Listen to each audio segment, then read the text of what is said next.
Ya teman-teman, kita kembali lagi ke IC Classroom Podcast.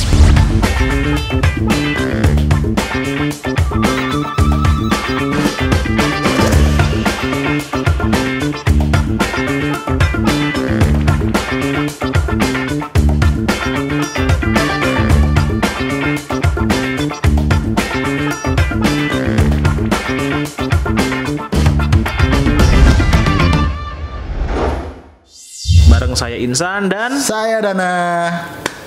Kita kembali untuk membahas ya tentang ilmu komunikasi. Kita ngelanjutin yang tadi ya. Saya dan Insan ngelanjutin yang tadi materi sempat terpotong yaitu komunikasi verbal. Karena Dana suka yang terpotong-potong. Wah, daging potong ya. Untuk hari ini kita bahas apa nih Insan? Bahas komunikasi. Kalau tadi kan verbal, berarti sekarang non-verbalnya. Non-verbal. Apa itu komunikasi non-verbal? Komunikasi non-verbal pada intinya segala hal yang bukan menggunakan bahasa itu masuk dalam non-verbal. Berarti contohnya gerak tubuh ya bisa ya? Ya bisa gerak tubuh, kemudian bisa raut muka dan sebagainya. Yang penting yang tidak menggunakan bahasa. Lisan yang tidak bahasa menggunakan lisan. Gitu. Nah, kita nggak sadar biasanya untuk menggunakan komunikasi nonverbal kapan itu biasanya kita nggak sadar. Nah, aku barusan ngomong gini aja udah pakai nonverbal ya. Nonverbal. Ya, Selain verbal ada nonverbalnya. Nah, selain verbal dan nonverbal. Jadi kayak kita berkomunikasi pakai verbal dan nonverbal. Lah, fungsinya nonverbal itu biasanya buat apa, Insan? Kalau fungsi sebenarnya ada banyak ya. Yang pertama itu lebih kepada untuk menekankan pada hal yang di mana kata-kata verbal kita di mana yang penting dan perlu kita tekankan itu biasanya butuh komunikasi nonverbal. Jadi misal kayak ada sesuatu yang penting tapi kurang bisa diungkapkan dengan bahasa verbal gitu. Nah, kita butuh nonverbal. Contoh begini. Kayak kita ngobrol ngobrol. Kan kenapa kok tanganku gini? Gini. Itu untuk menunjukkan bahwa lebih mudah menggambarkan atau memvisualisasikan apa yang kita ucapkan. Jadi misal gini, bumi itu bulat. Nah, biasanya kita gimana nih? Bumi itu bulat. Oke. Kita tambahi biasanya. Tambahi. Kalau orang seksi itu begini. Gitar misal. Gitar. Gitar ya. Gitar. Juga bisa kalau mungkin buat teman-teman yang suka nonton Korea ya, suka nonton Korea nih di sini. Biasanya kalau orang ngomong I love you ya, aku cinta kamu itu bisa pakai nonverbal kayak gini. Artinya itu memberikan sebuah penekanan pada bahasa verbal. Itu fungsi yang pertama. Kalau yang kedua, Pak Dana. Yang kedua itu Pak Dana lagi. Loh, jangan panggil Pak Dana. Saya masih muda loh ini. Iya. Teman-teman jangan panggil Pak ya. Lupa lagi ya. Lupa ya. Nah, untuk yang kedua itu untuk apa ini? Nah, melengkapi komunikasi verbal. Jadi kadang-kadang ya mirip sih sama menggunakan penekanan. Jadi kadang-kadang kita pakai komunikasi verbal gestur tangan itu untuk melengkapi komunikasi verbal lisan kita ya. Misal lisan kita. Kalau ini contohnya ya. Contohnya Insan, kalau misalkan kita melihat sesuatu tapi dari jarak jauh. Kita ngomong, misal aku ngomong ke kamu nih ya. Insan, lihat nggak sih itu ada jembatan itu Suramadu, kelihatan nggak? Enggak, mana sih, bisa kita lihat dari jauh nih, dari lantai 100 dan segalanya di Surabaya ya misal. Itu ada jembatan Suramadu tuh. Mana nggak kelihatan mana? Itu. Nggak mungkin kan aku cuma ngomong itu tapi diam aja tanganku itu tapi gini terus kan nggak mungkin. Sambil nunjuk itu loh di sana. Kayak gitu. Itu melengkapi komunikasi verbal. Contohnya kayak gitu. Artinya ada memang yang mungkin beberapa dalam bahasa verbal yang butuh dilengkapi nih biar orang lebih paham apa yang kita maksudkan. Benar dilengkapi. Jadi emang fungsinya itu ya. Terus fungsi selanjutnya apa nih Insan? Untuk sebuah misalnya begini, untuk kontradiksi ya. Artinya begini. Kalau kita sungkan nih mengungkapkan, misal begini, kita lagi kelas lah, misalnya kita lagi kuliah nih, ketika zaman dulu kuliah. Ada sebenarnya sudah zaman dulu kuliah itu udah lama banget ya kuliahnya. Sudah mulai terlihat umur kami berapa di sini. Ya memang sih kalau anak-anak kan kelahirannya tahun 2000, 2001. Selisihnya bisa berdekade ini. Tapi tetaplah jiwa-jiwa kita harus tetap selalu muda agar bisa tetap berbaur dengan umur kan hanya mahasiswa. Ya, iya. Itu sih alasan. Jadi gimana? Balik lagi nih, misalnya kita waktu lagi kuliah, kemudian dosen ini sudah melewati jamnya nih. Artinya sudah selesai Pak. Ayo kita udah pengen makan nih. Nah, kita kan kalau mau ngomong langsung kan sungkan. Nah, akhirnya kita ini kayak pura-pura liatin jam tangan terus. Kemudian kayak seperti nirukan bunyi bel mesti teng teng teng. Nah, padahal sebenarnya itu kita ngasih tahu ke dokternya ke dosennya bahwa udah mau kelar Pak. Tapi ketika dosennya tanya, kenapa insan kok sering lihat jam?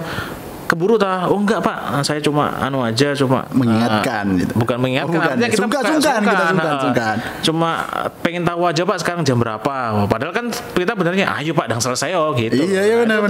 Artinya apa yang kita tampilkan secara verbal berbalikan dengan apa yang kita inginkan dalam bahasa non verbal tadi. Ini maksudnya fungsi kontradiksi itu tadi. Yang berikutnya Pak Dana apa nih? Yang berikutnya itu ada ini untuk menggantikan komunikasi verbal. Jadi kadang-kadang ada hal-hal yang tidak bisa kita omongkan menggunakan komunikasi verbal ya, lisan. Lalu kita gantikan dengan komunikasi non verbal. Ya. Nah, gimana tuh? misal ya kayak tadi sungkan. Sungkan misalkan kelasnya mau selesai tapi kita sungkan bilang, atau yang biasanya sama anak-anak mahasiswa nih ya, biasanya ada tugas tapi nggak mau diingatkan dosennya lupa. Dosennya lupa, lalu anak-anak ini ada yang ingat. Terus habis itu ada yang mau mengingatkan nih, tapi sama teman-teman yang lain disenggol nih badannya biar nggak mengingatkan. Ada lagi contoh kasus yang lucu ya, karena kita tidak bisa menggunakan komunikasi verbal, itu kita pakai non verbal. Contoh waktu ujian, nggak mungkin dong kita manggil teman waktu ujian, jawaban nomor 1 opo, nomor 2 opo, kan nggak mungkin. Nggak mungkin disampaikan. Itu verbal nggak mungkin. Akhirnya non verbalnya apa? Ditendang kursinya, misal ditendang pakai kaki, atau berapa, atau kalau gitu kursinya digoyang-goyang, tapi dia nggak berbicara karena takut pengawasnya denger kan gitu. Berarti aku ingat waktu UNAS nih. Waktu UNAS gini. Dan nomor 1 apa? Kan nggak mungkin kita bilang ya. Nggak mungkin. Nah, biasanya gini, nomor 1 pegang hidung. Kalau pegang hidung tandanya A nih. Kayaknya itu nih. Benar. Wah, sudah bertahun-tahun lalu kita UNAS. Aduh, pegang hidung. Semakin mengingatkan kita umur ya. Semakin mengingatkan sedikit demi sedikit. Atau semakin mungkin terkuat. itu masih sering digunakan mungkin ya sama anak-anak sekarang mungkin ya. Mungkin masih sering digunakan. Cuman kalau setauku ya yang tahun ini kan UNAS ditiadakan gara-gara pandemi juga gitu. Jadi mereka nggak bisa pakai non verbal hidung. Aduh, sayang sekali ya, belum ada pengalaman itu ya. Nggak ada pengalaman lucu ya. Nah, lalu nih ada aspek-aspek dari komunikasi nonverbal nih, Dan. Nah, sebelum kita masuk ke aspek ini komunikasi nonverbal, sebenarnya aspek itu apa sih? Nah, aspek itu mungkin yang berkaitan dengan elemen-elemen nih. Jadi faktor-faktor atau misalnya di dalam komunikasi nonverbal ini ada bagian-bagian apa saja sih yang bisa digunakan? Nah, itu yang kita bahas. Oke, faktor pertama atau aspek pertama apa nih? Bahasa tubuh. Nah, bahasa tubuh itu ternyata juga bisa digunakan nih dalam bahasa nonverbal. Contoh begini misalnya, kalau kita dipanggil orang, gimana, beres tah? Beres. Oke, selesai. Nah, itu menggunakan bahasa tubuh. Artinya misalnya begini juga, juru parkir. Pak, mundur. Nah, iya. Nah, itu stop. Gitu. Oke. Itu aspek yang pertama. Yang kedua apa nih Pak Dana? Yang kedua itu ada sentuhan. Gimana nih sentuhan Pak Dana nih? Jadi sentuhan ini bisa berupa misalkan pukulan ya, cubitan, lalu tampar juga bisa. Nah, itu gitu. Maksudnya gimana Pak Dana? Jadi maksudnya gini. Misalkan kita nyapa nih, kita kan teman akrab ya, kita nyapa, aku nyapa kamu nih Insan, aku nyapa kamu, tapi kamu gak lihat aku, akhirnya tak pukul lah kamu biar noleh, nah kayak gitu, jadi sentuhan kayak gitu maksudnya. Berarti yang kayak cubitan-cubitan tadi misalnya, berarti ada cubitan mesra nih cubitan mesra, cubitan sayang atau cubitan marah bisa. Nah, misalnya begini nih, ada orang pacaran.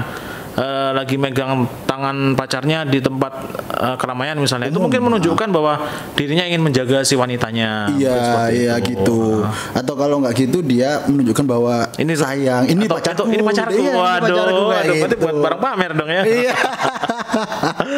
Aduh, pengalamannya banyak sekali soal percintaan ini kita ya. Maklum lah, umur kita kan sudah mendekati 21 lah kita hari. Nah.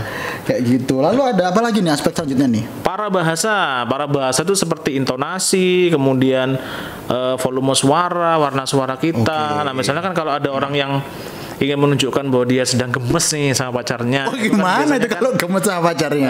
Dana, aduh kayak gimana ya? Aduh, kok geli aku ya. Artinya ada gaya-gaya bahasa yang intonasi seperti itu. Kayak contohnya marah. Contohnya marah kan pasti nanya tinggi nih, sambil teriak-teriak atau gimana. Atau kalau sedih misalnya, "Duh, sedang apa nih, San?" Aku lapar. Artinya itu juga para bahasa itu menunjukkan bagaimana sebenarnya pesan yang ingin kita sampaikan seperti apa. Oke. Kan nggak mungkin orang lagi marah justru menunjukkan intonasi yang suaranya lagi sedih kan jarang sekali. Artinya menyesuaikan. Lalu apa lagi nih Pak Dana aspek yang berikutnya? Aspek berikutnya adalah penampilan fisik. Penampilan fisik. Jadi penampilan fisik ini beragam ya. Itu bisa menunjukkan juga itu merupakan bahasa nonverbal. Misal nih kita sekolah kita kan pasti pakai seragam misalkan putih abu-abu.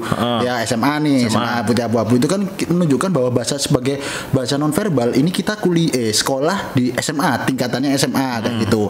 Lalu kita pakai baju koko ya, baju muslim kalau mau ke masjid itu menandakan bahwa kita mau sholat di masjid kayak gitu. Dan bisa juga kalau kita pakai sarung misalkan kita mau beribadah atau mau sholat seperti itu. Ya misalkan kalau penampilan fisik kita mau kencan nih, kita mau pergi sama cewek gitu, pasti kita kan dandan rapi, keren gitu ya. Beda kalau kita mau main sepak bola, mau main futsal kan beda. Atau beda lawan ketemunya siapa dulu nih. Lawan ketemunya beda. Kan insan kalau mau ketemu saya atau mau ketemu sama pasangan kan beda juga gitu. Kalau ketemu pasangan pakai celana pendek ya berarti. itu pasangan yang sudah lama kayaknya. Tapi kalau pasangan yang baru PDKT kayaknya kita waduh rapi, perfect banget lah. Perfect banget ya. Terus aspek selanjutnya apa nih? Kayaknya masih aspek berkaitan. Selanjutnya bau-bauan. Nah ini kalau bauan ini menyangkut pada indera penciuman manusia. Jadi bauan ini mungkin gini. Wah saya sukanya pakai parfum yang ini nih biar kelihatan maco. Nah artinya ketika dia harapannya ingin menyampaikan pesan bahwa kalau saya pakai ini, nah nanti mungkin bikin orang di sekitar tertarik nih. Oh ternyata, anak orang ini memang maco nih bener nih. Nah, tapi mungkin kalau orang-orang yang cowok-cowok feminim, cowok feminim itu gimana, Pak? Cowok feminim itu yang feminitasnya dia Waduh, bahasa Vicky. Maksudnya semua pasti punya jiwa cewek ya. Nah, jiwa ceweknya ini kayak lebih keluar daripada gitu. Jadi mungkin dia pemilihan parfumnya mungkin beda.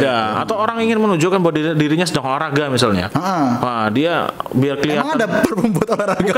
Bukan parfum. Biar dia kelihatan olahragawan, nggak pernah mandi sampai namanya suka keringetan. Nah, dia mungkin nggak mandi nih selama seminggu biar kelihatan olahraga banget. Ya oke, benar-benar nggak pernah mandi. Berikutnya nih Pak Dan, ruang dan jarak. Ruang dan jarak. Jadi kedekatan kita dalam ruang publik dan ruang pribadi. Jadi maksudnya ruang dan jarak ini sebagai bahasa nonverbal itu jarak sosial. Nah buat teman-teman yang nggak tahu, jarak sosial ini maksudnya adalah jarak ya satu manusia dengan manusia lain ya untuk mengidentifikasikan seberapa deketkah kita. Nggak mungkin juga kalau kita baru kenal sama orang terus orangnya deket-deket kayak gini kan nggak mungkin juga kan ya. Serem kayaknya. Serem. Nah jarak sosial ini dilakukan biasanya kalau misalkan teman dekat itu dia juga berdekatan boleh. Jadi individu yang lain itu nggak terganggu sama kita yang dekat-dekat. Itu maksudnya kayak gitu. Jadi jarak meter ya, ukurannya jarak itu memang benar-benar jarak, literally jarak. Jadi ukurannya meter. Jadi misalkan saya dan Insan nih kan teman dekat. Mungkin kalau tidak terhalang mic ini, kami juga ngobrolnya. Atau tidak pandemi juga. Aku tidak pandemi juga. Mungkin kita ngobrolnya juga lebih dekat daripada ini kayak gitu. Karena memang itu disebut, kalau di sini memang disebut jarak intim ya. Oh, jarak intim itu berapa meter ya? Kalau di sini sih kita kurang dari 45 cm. 45 cm. 40 dekat banget ya, 30 cm kalau setengah meter lah ya. Setengah meter, oke, setengah meter. Intim. Lalu ada jarak intim, lalu ada jarak pribadi. Jarak pribadi ini setengah meter sampai 1 meteran lah. Oke, setengah meter sampai 1 meter. Mungkin kalau kita jaraknya berapa ini ya? 1 meter ini, lebih kayaknya. Jadi jarak sosial. Jarak sosial. Nah, jarak sosial kayaknya jarak ini. Sosial ini ya. Berarti sesuai nih dengan protokol kesehatan. Oke. Dan jarak publik di atas 3,5 meter. Nah mungkin kalau jarak publik ini jarak orang yang tidak berkomunikasi mungkin, atau jarak yang memang tidak saling kenal, kan tidak mau dekat-dekat mungkin seperti. Iya benar. Jadi kita tergantung dengan jarak juga.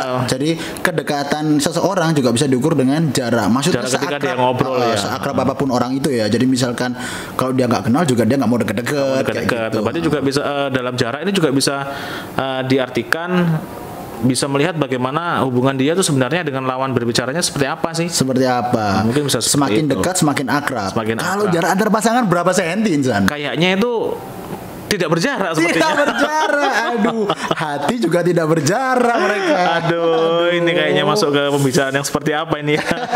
Lalu selanjutnya Insan, konsep waktu itu kayak apa sih? Aspek konsep waktu. Kalau konsep waktu ini berkaitan dengan bagaimana culture ya, bagaimana culture dari sebuah lingkungan. Kan ada nih orang yang menganggap kalau janjian deh misalnya. Ayo kita janjian yuk. Loh, kita mau jam berapa acaranya? Acaranya jam 8. Kalau gitu ngundangnya jam berapa? Jam 7 aja ngundangnya. Karena kalau jam 7 nanti jalannya masih jam 8. Nah, molor. Jam karet. Indonesia biasanya terjadi di masyarakat kita seperti itu. Jadi artinya kan kalau misalnya kita ada undangan jam 9, datang aja jam 10, wasiatnya jam 10. Nah, iya bisa. Verbalnya seperti itu, non verbalnya. Oh, gini konsep waktu. Emang kalau di budaya lain kayak gitu juga apa kayak gimana nih? Kalau setahu saya sih kalau di seperti Jepang itu kan memang on time ya, dia kan budaya-budaya kan samurai begitu ya, sehingga mungkin lebih on time daripada kita seperti itu. Kayak gitu. Lalu aspek berikutnya warna nih Pak Dana, warna. Kok Pak Dana lagi sih? Saya kok masih terlalu ingat dengan Pak Dana ya? Iya, gimana Aduh. nih? Oh, kita masuk ke konsep warna. Jadi warna ini maksudnya merepresentasikan diri kita. Jadi biasanya kalau cowok nggak tahu kenapa, cowok ini identik dengan warna biru. Ya, kalau secara tradisional ya, hitam mungkin atau biru. Atau mungkin kalau cewek dia identik dengan warna pink gitu. Kemudian warna-warna yang kalem lah ya. Kalem boleh. Atau bisa juga bukan gender juga bisa sih. Supporter bola mungkin. Jersey bola mungkin. Atau politik gitu juga. Politik bisa juga. Jadi warna ini merepresentasikan kita. Jadi kita mau pakai warna apa itu nanti ya itulah yang dilihat sama orang lain. Kayak gitu sih, itu warna. Lalu selanjutnya ada apa nih? Artefak. Nah, artefak ini lebih kepada benda yang untuk dijadikan sebagai cerminan diri. Maksudnya kayak gimana? Maksudnya begini. Benda cerminan diri ini. Misalnya kita ketika mengkonsumsi sebuah produk misalnya, saya mau pakai iPhone misalnya. Nah, biar orang-orang yang melihat saya ini loh saya kaum borjuis misalnya. Waduh, borjuis. Padahal dia tidak tahu iPhone-nya sudah dicicil 36 kali mungkin. Nah, 36 tahun. Yang penting orang taunya saya ini pakai iPhone. Nah, mungkin benda tersebut dijadikan sebuah artefak. Mungkin juga bisa kalau sebagai ciri khas ya, misalkan kita pakai jam tangan, atau kita pakai gelang, kayak misalkan aku nih pakai gelang ya, jadi mungkin itu bisa jadi artefak untuk bahasa nonverbal. Ya gitu. Mungkin gitu. Oke. Ternyata Pak Dana ini fashionable misalnya. Enggak kok. Senang dia. Nah tapi kalau lihat artefak, aku punya teman nih teman dulu ketika waktu kuliah S1, dia itu tahun berapa ini? Tahun sekitar 2012 mungkin ya, 2012. Ya kita kan seangkatan ya, 2012 itu dia berjiwa metal. Berjiwa metal. Kemudian karena dia berjiwa metal sehingga kos-kosannya itu berantakan sekali. Jadi ketika saya main ke sana, loh kos-kosan kok sampai berantakan gini? Wah, orang metal ya gini berantakan. Metal representasi. Artinya dia merepresentasikan, dia nggak mau kosnya tampak rapi, tidak mau. Karena dia emang pengennya metal seperti itu. Kayak gitu. Artefak ya. Ini ada suara azan kayaknya Pak Dan. Kayaknya tanda kita harus segera berakhir dulu nih. Ini azan subuh soalnya ya. Iya, karena kita kan memang dini hari ya. Biar hening, fokus gitu kan. Subuh atau belum tidur kita dari malam tadi. Dari kemarin sih kayaknya kita belum tidur. Mungkin itu aja Pak Dan ya. Iya, mungkin itu aja Insan. Jadi buat teman-teman diperhatikan juga ya, kita untuk bahasa nonverbal itu ada fungsi-fungsi yang kita sebutin tadi sama faktor-faktor itu aspek ya. Aspek-aspeknya. Kalau gitu kita ketemu di podcast yang selanjutnya. Saya Dana. Saya Insan. Bye bye. Halo Dai. Berapa menit, Cang?